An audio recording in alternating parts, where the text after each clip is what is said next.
24 বছর বয়সী একটি ছেলে প্লেনের জানালা দিয়ে বাইরে দেখছিল। হঠাৎ সে চিৎকার করে বলে ওঠে, বাবা, ওই বাড়িগুলো দেখো, আমাদের পেছন দিকে যাচ্ছে। বাবা হাসলো। তাদের পাশে বসেছিল একটা কাপল। তারা করুণার স্বরে বলল, দেখো, 24 বছর বয়সী একটা ছেলে কেমন বাচ্চাদের মতো বিহেভ করছে।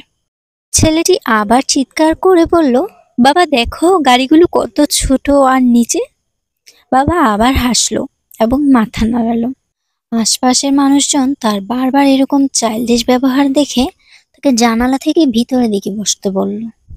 কিছুক্ষণ পরে সে আবার চিৎকার করে বলল, বাবা দেখো, আকাশের মেঘগুলো আমাদের সাথে সাথে যাচ্ছে।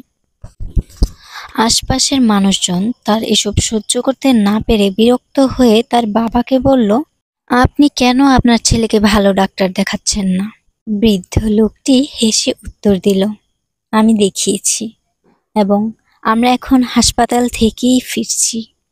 আমার ছেলে জন্ম থেকেই অন্ধ। সে আজকেই তার চোখ পেল। সে আজকেই এই পৃথিবী দেখতে পাচ্ছে।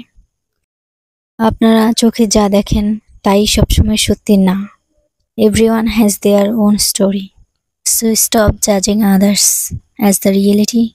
সত্যিটা জানার পর হয়তো আপনি আশ্চর্য হয়ে যাবেন।